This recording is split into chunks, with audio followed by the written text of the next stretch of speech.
Diana's the Education Director at the Jupiter Artland Foundation, as I said. We've heard a little bit about what you did from Tom. Can you just give us a bit of background to the foundation and what it is you do?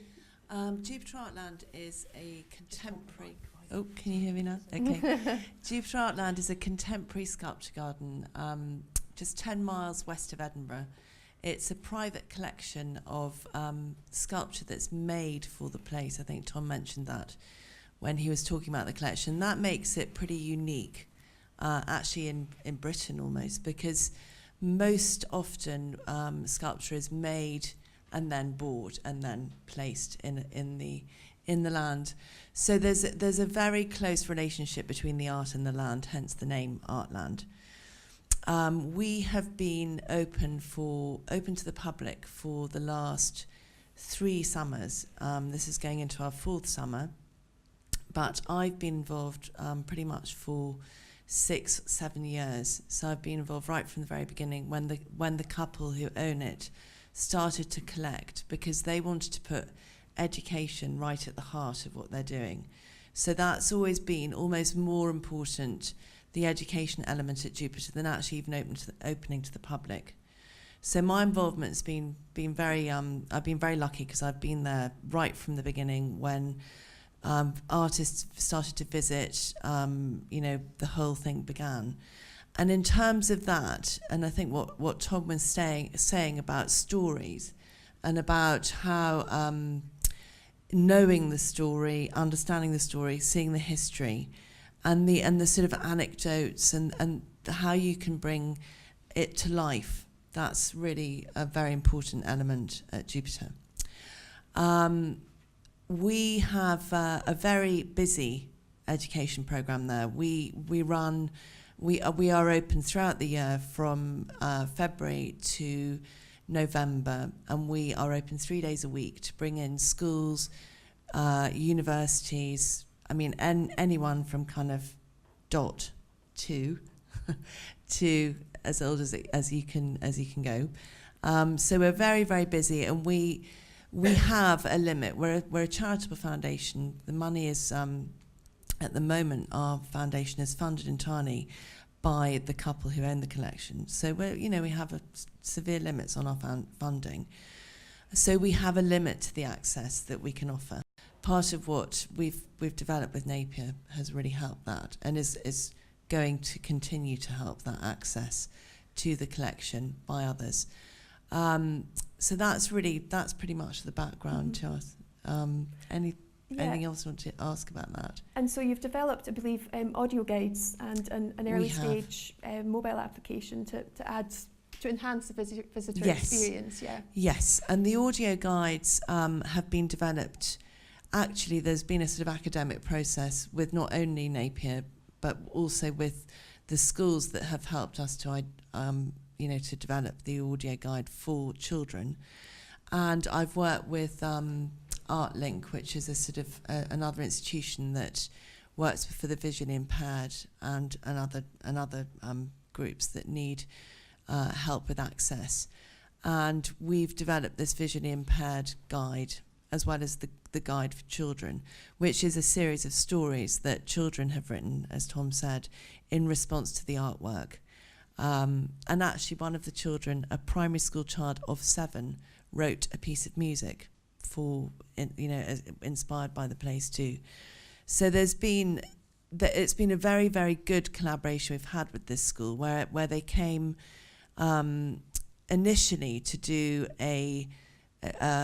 to develop their own sculpture garden for the school, but they wanted to reverse the process. So they wanted to work with us, look at our sculpture, write stories from that sculpture, and then to reverse that process by writing stories that would inspire sculpture for their own garden. So we've worked with them over the last 3 years, and we've had this audio guide. We've also made a board game, and we have luckily got a connection to one of the biggest board game producers in Scotland, and he has come into the school with us and helped them to sort of talk about making a game. And in fact, the game that we've made with the school has potential to to develop into an augmented reality, something that we are talking about at the moment. So there's been that big collaboration with the school and Napier, but the app, we see, I mean, we're sort of at the initial stages of it, and it has its use as an information tool, but also because Jupiter Artland is a permanent collection, work is made. And that's obviously, it's ever evolving. We have new work being added to the collection every year. But we also have had artists that have come in and made interventions. So works that only last a very short amount of time. And with something like an app, you can have an accessible, visual representation of that intervention that sort of lasts. For example, our opening ceremony was an artwork, which was a fireworks display. In amongst that fireworks display was a tiny particle of moon rock, and Cornelia Parker designed this amazing firework display, which was like this blessing at the beginning of Jupiter Artland. Now you don't see the firework display obviously when you're there, but there's a plaque to it. So as part of our app, when you get to the site where the firework display was, your phone will just beep you, and you will be able to sort of hold your phone in front of the plaque, and on the screen of your phone you'll see this firework display, a film of it. So it's enabling us to show what has gone before. It's a fantastic thing to be able to do. So there's lots of other examples which I won't go into now, but there are lots and lots of other examples of things like that we can do with this technology. And believe me, I had absolutely no knowledge of any of this technology until Tom came along, and we've talked it through. So this has been a pure example of how the interface and Napier collaboration has updated a dinosaur. Was it quite daunting then for you to start on this Not journey? really. I mean, I think I digital work in an environment which is sort of quite conceptually challenging all the time. Uh-huh. So I think it wasn't daunting. I think the finer detail does escape me quite a lot with the sort of technology, but I just look at how it can be used.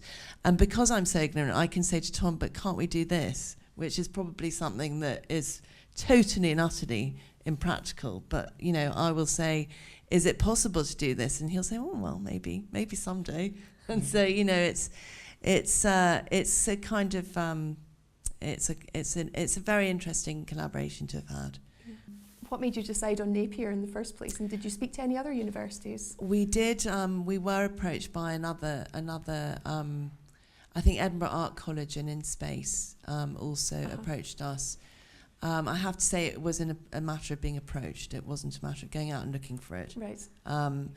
So In Space did approach us, but I think we'd already sort of started on a journey with Napier, and I think it was sort of a little bit too late when In Space came to us. So we're very happily working with.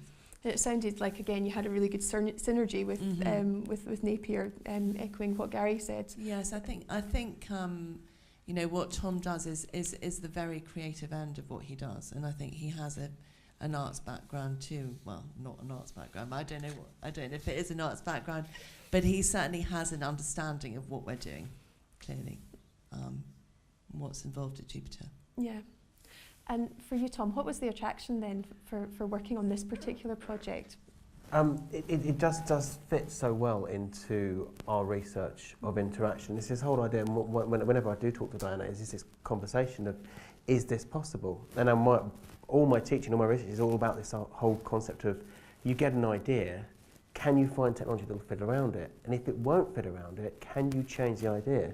So it's so challenging for me to be asked, can we do that? And I sort of think, well, actually, I can see a technical reason for it happening, but I can't imagine anyone developing that for the next 10 years. But can I work that around that? Can I work with what's actually existing and make something for it?